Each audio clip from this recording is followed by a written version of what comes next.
தினமும் நம்ம வீட்டில் விளக்கேற்றும் போது காமாட்சி விளக்கில் நெய் நல்லெண்ணெய் விட்டு விளக்கேற்றுறது ரொம்ப விசேஷமான இருக்கும்.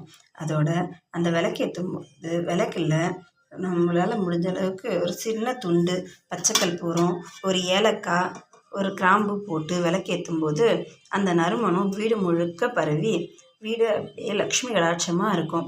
நம்ம கோயிலுக்கு போனால் என்ன வாசமும் இருக்குமோ அதே வாசம் நம்ம வீட்லேயும் இருக்கும். அதனால் ஒரு தெய்வீக உணர்வு நம்ம வீட்டிலையே உருவாகும். அப்படி இருக்கும்போது தெய்வ சக்தி எல்லாம் நம்ம வீட்டில் வந்து உட்காரும். நம்ம தெய்வ சக்தி இருக்கும்போது நம்மக்கிட்ட எந்த ஒரு எதிர்மறை சக்தியும் அண்டாது, நேர்மறை சக்திகள் மட்டுமே இருக்கும். அதனால் நம்ம எப்போவுமே விளக்கேற்றும் போது ஒரு பச்சை கற்பூரம், ஒரு துண்டு பச்சை கற்பூரம், ஒரு கிராம்பு, ஒரு ஏலக்காய் போட்டு விளக்கேற்றும் போது நம்ம வீட்டில் நல்லதே நடக்கும், நல்லபடியும் இருக்கும். எல்லாம் இதையே ட்ரை பண்ணி பாருங்கள். இதை ட்ரை பண்ணி பார்க்கும்போது உங்களுக்கான ஒரு தெய்வீக உணர்வு ஏற்படும். அதை வந்து எனக்கு கமெண்ட் பண்ணுங்கள், லைக் பண்ணுங்கள், ஷேர் பண்ணுங்கள்.